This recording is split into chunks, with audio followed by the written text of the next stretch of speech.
Olá, pessoal, como é que vocês estão? Espero que estejam bem. Hoje a gente vai continuar nosso diálogo, né, trazendo temas super relevantes para você que é estudante de psicologia, para você que é profissional de psicologia, né, e que realmente vai exercer ou exerce algum tipo de relação terapêutica, de relação de cuidado.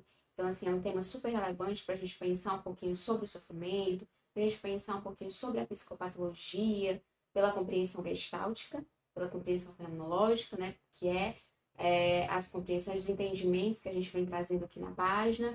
Né? Então, assim, você que pretende se orientar pela linha gestáltica, por uma linha que introduza mais o existencialismo, pela fenomenologia, é importante você questionar, refletir acerca do que é esse adoecimento, né? O que é essa psicopatologia, pelo viés da, da linha que você escolher, né? Da abordagem que você escolher, até para que você consiga, né, exercer algum tipo de relação que seja mais autêntica, mais condizente com o que você acredita. Né? Então, assim que a gente se forma, a gente vê muito, até na faculdade mesmo, durante o processo acadêmico, a gente vê muito o que seria esse DSM, né, o que seria essas categorias de adoecimentos, o que seria ansiedade, o que seria borderline, que seria bipolaridade, que seria esquizofrenia, né? Então, assim, esses termos, essas compreensões do adoecimento psíquico, né? Do adoecimento, das questões psicológicas. E aí serve para a gente pensar um pouquinho sobre isso, né? Pela abordagem que a gente toma como orientação, que, por exemplo, é a gestalt terapia nesse caso. Né? Então, assim, o que eu quero deixar de início, né, para a gente começar esse diálogo, é que toda psicologia ela é política, toda psicologia ela é social, ela é cultural, né? Então assim, principalmente, né, você que tem esse olhar gestáltico de entender esse homem, de entender esse mundo, visto que a Gestalt ela entende esse campo, né? Esse campo, esse meio, esse organismo, essa interação entre organismo e meio, que realmente é a forma de existir, que é realmente a forma de ser humano. Né? Então, assim, quando a gente fala que toda psicologia é política, a gente não está querendo dizer política partidária, né? Mas a gente está querendo ampliar essa visão dessa relação de cuidado, dessa psicologia, dessa profissão, para um viés mais social, mais total, mais humano, que traga esse meio, que traga esse organismo, né, nessa sua totalidade, onde ele está implicado, nessa sociedade, nessa cultura. Então, todo adoecimento, ele precisa ser visto, ele precisa ser pensado, né, nessa amplitude, nessa dimensão que a gente pode pensar esse humano. Né? Então, assim, muitas vezes, no modelo médico, no modelo biomédico, né, que a gente tem como um principal norte, assim, né, para as profissões de saúde, por exemplo, costuma ser colocado mesmo uma clínica meio individualista, né? Onde o sofrimento, onde a dor, onde o adoecimento, ele é somente colocado num individualismo, né?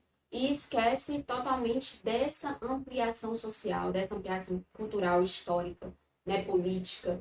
Então, o que acontece é que esse adoecimento, ele é colocado somente como uma disfunção, né? O disfuncional desse organismo, nessa clínica individualista. Ou seja, esse organismo, ele produz o seu sofrimento de forma individualista, né? Visto que não são todas as pessoas que têm depressão, não são todas as pessoas que têm ansiedade, então quer dizer que o organismo ele produz sozinho, né, de forma individual, o seu adoecimento. Né? Então a gente acaba se colocando mesmo num espaço, num local em que o social é excluído e que a culpa recai sobre a pessoa que está adoecida naquele momento, sobre a pessoa que está com algum tipo de adoecimento. Então, a gente tende a culpabilizar o indivíduo, né? A gente tende a culpabilizar esse ser, esse cliente que nos chega, porque a gente não consegue ter essa compreensão, essa visão do ser social, do sofrimento social, do adoecimento social, indo além da teoria, né? A gente estuda muito, A gente vê teorias, a gente vê pesquisas, mas precisamos ampliar para a nossa prática profissional, né, essa compreensão.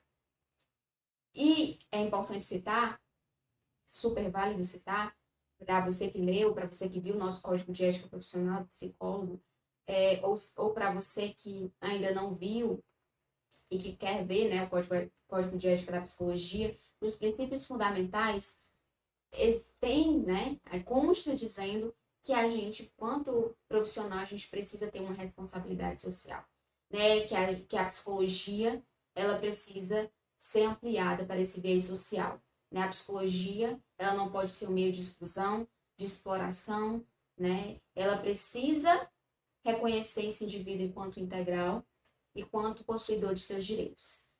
Então, vamos começar esse vídeo, né, sobre psicopatologia, sobre adoecimento, pensando um pouquinho, refletindo um pouquinho acerca disso.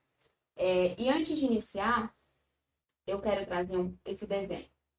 Eu quero trazer, né, esse desenho, que é exatamente um corpo aí, no mundo, né, o corpo no meio, com destaque para o cérebro, o coração e o estômago.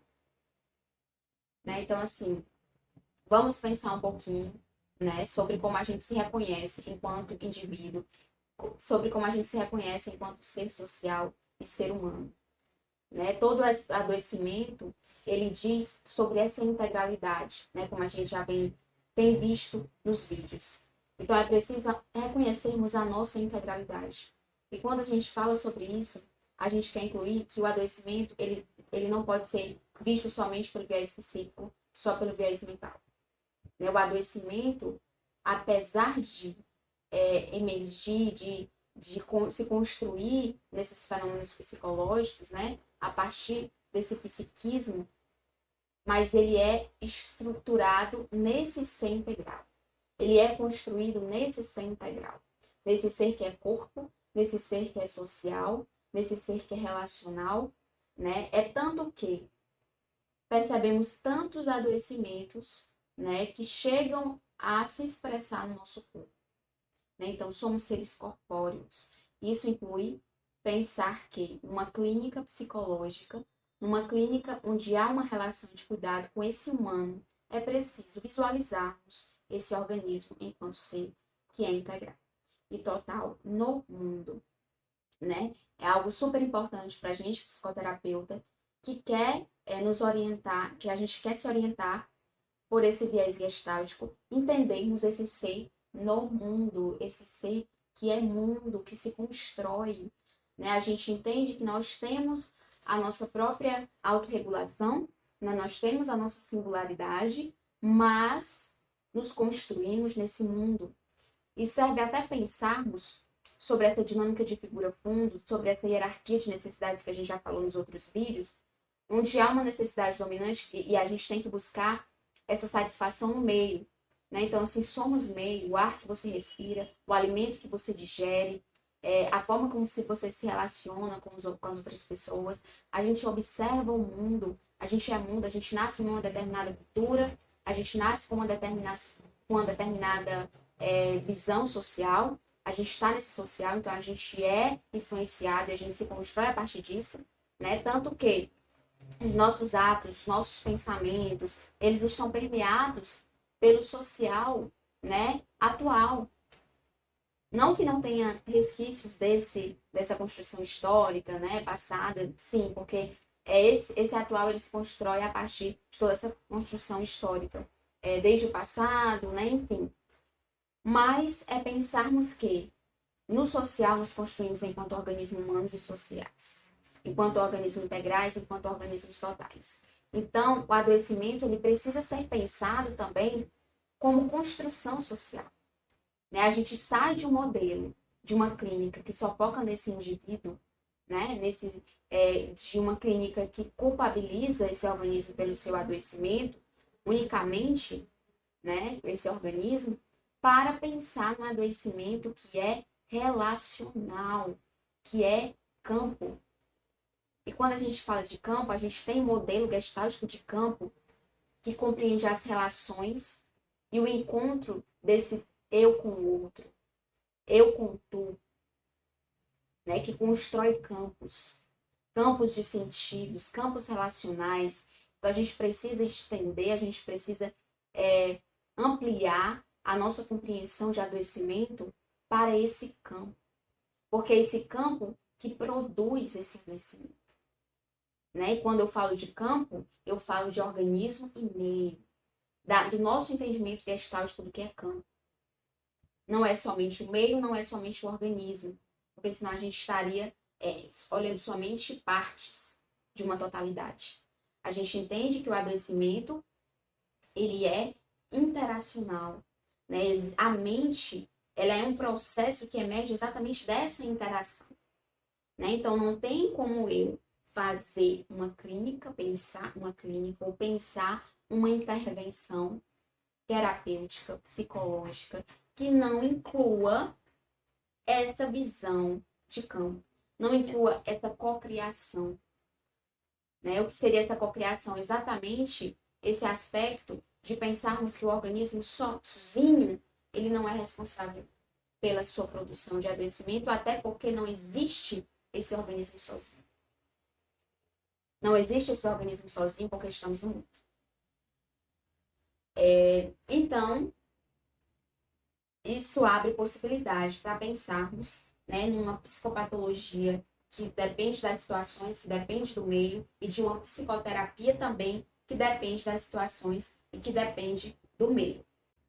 Então, vamos pensar aí um pouquinho, né, você enquanto psicoterapeuta ou estudante de psicologia, vamos pensar um pouquinho nesse modelo clínico, né, em como seria essa atuação clínica que leva em consideração esse ser social, esse ser político, esse ser humano, esse ser cultural. Primeiramente, entender que, exemplo, uma pessoa com ansiedade, uma pessoa que está vivenciando uma situação e que exerce um ajustamento ansioso, um ajustamento neurótico. Então, assim, é preciso entender esse ajustamento dentro desse campo.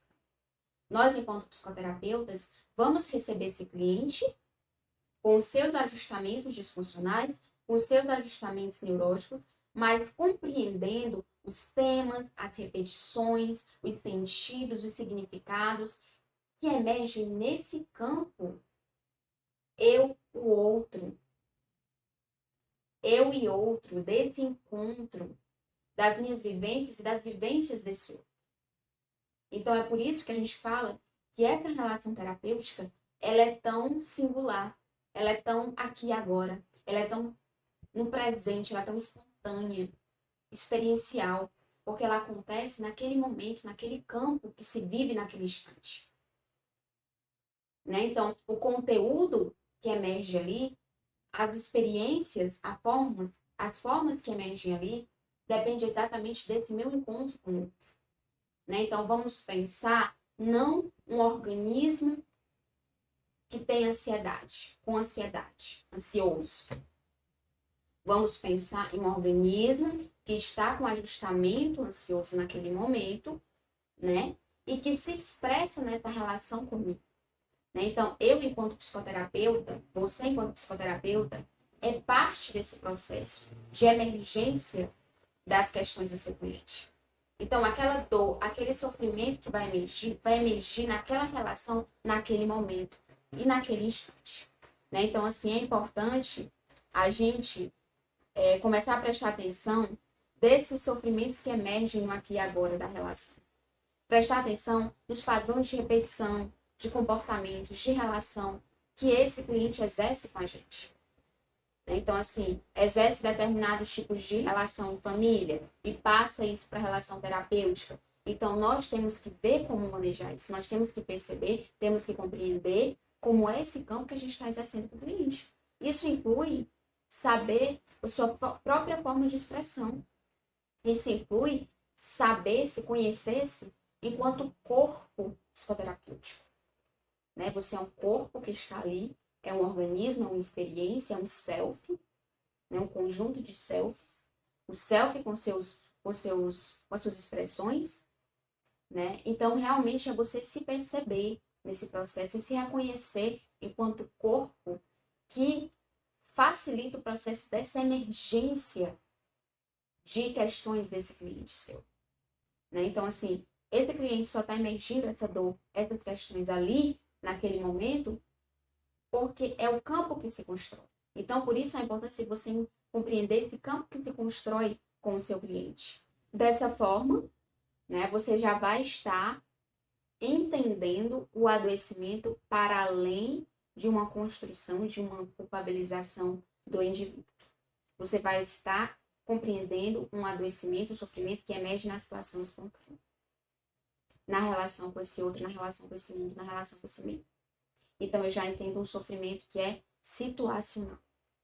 Né? Então, assim, eu vou trazer, inclusive, para a gente ter uma compreensão melhor, né, desse seu social, da gente pensar, da gente ter essa responsabilidade social, de nos colocarmos enquanto profissionais que olhem para essa cultura, né, que olhem para esse meio, que olhem para esse mundo, que olhem para essa sociedade, por mais que muitas vezes nos colocamos enquanto profissionais de saúde, é reconhecermos que essa saúde, ela é integral, né, que essa saúde, ela permeia, ela é atravessada pelas questões sociais, né, ela é atravessada pela estrutura social que se coloca naquele momento. Né? Então, assim, trazendo a pirâmide de Maslow, né? A gente sabe que Maslow, ele coloca a hierarquia, né? A hierarquia de necessidades. Primeiro, necessidade fisiológica, depois necessidade de segurança, depois necessidade de amor e relacionamento, que são as necessidades sociais, depois necessidade de estima e depois a necessidade da realização pessoal. Ele coloca que a gente vai passando por esses processos, né? Então, assim, esse organismo é entendido em sua totalidade. Ele tem as suas necessidades de amor, ele tem suas necessidades de afeto, mas ele tem suas necessidades de segurança. Isso inclui ter moradia, isso inclui se sentir protegido, isso inclui ter um trabalho para sentir que vai poder se nutrir, né? Por exemplo, da alimentação, ter como comprar seus alimentos. Então, o organismo, ele anseia essa segurança para ele passar para os próximos níveis, né? Passar para um nível de relacionamento, passar para um nível que a gente tanto coloca na clínica, né? A gente recebe clientes com dificuldade de ter uma autoestima elevada, né? Eles costumam ter uma baixa autoestima. Então, mas necessariamente, primeiro, se coloca uma necessidade de segurança. Esse cliente, ele passa dificuldade, esse cliente não tem, muitas vezes, segurança em relação a se ele vai conseguir comer, se ele vai conseguir arrumar um emprego, se ele tem dinheiro suficiente para se cuidar, né? Então, assim, perpassa essas necessidades básicas. Então, esse cliente que muitas vezes chega com uma dificuldade de exercer relação, ou esse cliente que chega com a necessidade de elevar a sua autoestima, ou esse cliente que chega com a necessidade de se realizar pessoalmente, né? Ele realmente precisa se compreender, se olhar, enquanto esse ser integral que tem suas necessidades, que é cheio de necessidades. Né? A própria Gestalt terapia entende nessa hierarquia de necessidades que primeiro a necessidade de sobrevivência, depois a necessidade de crescimento. Primeiro a gente vai tentar satisfazer a necessidade de sobrevivência e depois a gente vai tentar satisfazer essa necessidade de crescimento, de crescer. Né? Então, assim, como você vai propor, como você vai trabalhar esse crescimento desse seu cliente, sem entender essa dimensão integral desse seu cliente. Sem entender que muitas vezes há necessidades abertas em relação à sua própria sobrevivência. Por isso que é importante termos essa visão, essa compreensão de ser humano social. Muitas vezes a gente pensa que basta se formar, vamos nos formar, a gente não está estudando história, a gente não está estudando sociologia, a gente não está estudando política, então vamos só nos formar, estudar técnicas, aplicar as técnicas na relação de cuidado, e esse cliente vai ficar bem, e a gente ganha nosso dinheiro, e pronto. E a psicologia, além disso,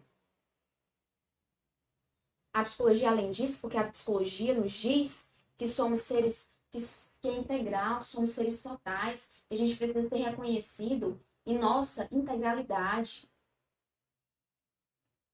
Que muitas vezes, essa dor de estômago, essa ansiedade, ela é um retrato de nossas necessidades mais básicas. necessidade de sobrevivência, necessidade de ter um emprego, de financeira, de ter o que comer, de ser olhado socialmente, né? Então, assim, vamos pensar nesse retrato social, né? A gente tem uma sociedade que é totalmente acelerada, uma sociedade que as pessoas, elas não conseguem, elas não se permitem ter um descanso, porque já é culpabilizada, né? Se você tiver um descanso é porque você não quer nada, é porque você não quer vencer na vida, então você tem que fazer de tudo para vencer na vida, porque a responsabilidade é só sua. Sim, nós somos responsáveis por nossas ações e pelos nossos movimentos no mundo. Sim, a gente entende, né, existencialmente, que nós somos responsáveis pelos nossos ajustamentos, pelas nossas awareness, mas somos responsáveis nesse mundo, né? Então, o mundo também nos oferece esses meios, esses recursos, para que nossas possibilidades de satisfazer nossas necessidades aumentem. Mas como esse mundo, ele vai fornecer esses recursos se ainda há tanta exclusão social, se ainda há tanta exploração social. E eu falo isso porque, inclusive, tem no nosso código de ética de a gente trabalhar com essa responsabilização social, evitando formas de exclusão e de exploração. Né? Então, assim, é entendermos que esse ser psicoterapeuta inclui esse ser psicoterapeuta com um olhar social. Você tem prestado atenção nisso? Nós temos uma sociedade que a rapidez, a pressa, produzir incessantemente, não parar, ele é exemplo de ação positiva, de movimento positivo. Enquanto você parar para descansar um pouco, é desleixado, não quer nada. Então a gente produz muitas vezes esses seres que adoecem nesse campo. Nesse campo que exige uma forma de funcionar que não está sendo saudável. Muitas vezes, se você é criado num lugar, num espaço, num campo, onde a independência é colocada a todo vapor, né? Você tem que ser independente, você tem que conseguir as coisas sozinho, você não precisa do apoio do outro. E aí, muitas vezes, começa a se gerar adoecimentos onde você não quer esse contato com o outro. Você evita o contato, porque você se vê enquanto ser isolado. Você quer se satisfazer a todo custo somente por si mesmo e você esquece que você é um ser no mundo e você é um ser relacional. E as suas próprias satisfações de necessidades é a partir desse meio. Então, o próprio social, ele adoece. O próprio social, ele constrói adoecimentos. Então, suas experiências vividas, as experiências vividas do seu cliente, constrói adoecimentos. E quando a gente fala isso, a gente não quer dizer que é uma linearidade, que é um causa-efeito. Não. Existe uma dinâmica muito complexa dessas experiências vividas para a construção de adoecimentos. Mas existe. Né? Então, assim, comece a prestar atenção nesse social. Comece a prestar atenção nesse organismo que se constrói nesse mundo, que chega à clínica, que chega a esse ambiente onde você exerce esse cuidado com esse outro. E realmente começar a ser sensível, a estar aberto, a olhar esse homem, essa mulher, esse organismo que chega ali e precisa ser ouvido. Precisamos ter essa sensibilidade de acolher o que surge. E o que surge é muitas vezes permeado por essa dinâmica social. Então, se a gente excluir esse ser social, estaremos trabalhando com um indivíduo fragmentado, com um organismo fragmentado. E se a gente trabalha com um organismo fragmentado, não podemos nos considerar enquanto ser psicoterapeutas gestálticos, porque não é essa a compreensão da gestalterapia. Né? Então, assim, pense aí ambientes inseguros, né? A gente vê que a violência, ela vem crescendo, né? Exatamente também retrato de uma estruturação social. E aí temos ambientes inseguros, ambientes perigosos, ambientes onde a gente não se sente liberto, né? Que muitas vezes pode gerar adoecimentos específicos, como uma pessoa que tem muita obsessão, né? Que tem muitas paranoias, que tem medo. Então, assim, a construção e a estruturação social, ela diz sim sobre adoecimento psicológico. Diz sim sobre o cliente que chega na nossa clínica, que chega no nosso ambiente de trabalho. E nós, enquanto psicoterapeutas gestálticos, a gente precisa compreender esse organismo que ele é implicado, que ele é atravessado pelo social. Porque, mais uma vez, a gente, né, nós trazemos a ideia de campo na gestalt terapia. E campo não é só organismo separado. Campo é organismo e meio, é interação, é conexão, é cocriação. O que serve também para pensarmos em nosso modelo psicoterapêutico. Né? Muitas vezes a gente acaba aqui se fixando demais em modelos psicoterapêuticos rígidos, fixos, né? Sendo que, por exemplo, Peus viveu em outro momento, em outra época, ele teve sua importância, sua construção, para o surgimento, para a continuidade da gestalt terapia, mas nós, enquanto psicoterapeutas, enquanto profissionais, precisamos continuar ampliando esse conhecimento. Precisamos continuar construindo esse conhecimento. E percebendo a nossa realidade. Percebendo a realidade do nosso cliente. E o campo real que emerge, que surge nessa interação que a gente tem com o nosso cliente. Então, estar preso demais em conceitos produzidos há décadas passadas, somente nesses conceitos, somente no que já foi produzido, e não olhar para essa realidade que se estabelece no aqui e agora, nesse instante, nesse campo, nós não estamos fazendo, a gente não está trabalhando pelo olhar gestáltico. Porque o olhar gestáltico reflete exatamente o aqui e agora. É utilizarmos desses conhecimentos na realidade que se coloca, nesse instante, na relação com o outro.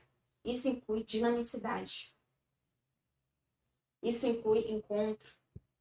Né? Então, assim, vamos perceber, né, onde dói, o que a gente está precisando percebermos enquanto psicoterapeutas desse outro, né? O que ele muitas vezes não está conseguindo digerir, né? Entender também esse organismo que é corpo, o que ele não está conseguindo digerir no momento, dor de estômago, né? Dor, ansiedade, taquicardia, né? Então, nosso corpo, ele anuncia a nossa integralidade. Anuncia que nossos adoecimentos, eles não são implicados só no psiquismo, não são implicados só nos nossos fenômenos psicológicos, mas são implicados nos nossos fenômenos que aparecem nessa experiência que se constrói nesse mundo e nesse campo. Né? Então, assim, comece a perceber essa integralidade na clínica, onde você exerce relação com o outro, na relação terapêutica. Não é só teoria, é prática. Perguntar sobre esse campo, quais são os tipos de relação que essa pessoa exerce, perceber as repetições que essa pessoa exerce nas relações, desde criança, como é a repetição dela, como é que ela estabelece relação com o outro, em que situação que ela vive, né? Qual é o retrato social. Inclusive, pedir para essa pessoa ela se enxergar nesse retrato, nesse contexto social. Fazer atividade onde ela possa ter essa awareness, onde ela possa construir sentidos nesse espaço que ela está nesse momento. Né? Então, assim, por hoje é só. Né? Trago esse tema exatamente para a gente sair um pouquinho de uma saúde focada somente em determinados lugares, né? Uma saúde só focada no corpo, uma saúde só focada no psiquismo. Não, a gente precisa existir uma relação de cuidado com esse outro, e esse outro, ele não é só corpo, ele não é só sensação, ele não é só mente, ele não é só social, ele é integral. E precisamos trazer isso para a nossa prática profissional. Tá certo, pessoal? Qualquer dúvida, coloque nos comentários, qualquer contribuição também é super válida, tá? A gente vai trazer muito ainda sobre esse olhar social desse psicoterapeuta gestáltico, né? A gente vai trazer muita novidade sobre trazer sobre esse ambiente, sobre esse social, sobre esse cultural, sobre esse histórico, trazer essa clínica gestáltica, essa relação terapêutica desse psicoterapeuta gestáltico, né? E ampliar para além de uma determinação de sofrimento psicológico e de um tratamento específico. A gente vai entender realmente essa dinâmica toda de ser total. Certo? Beijos e até a próxima.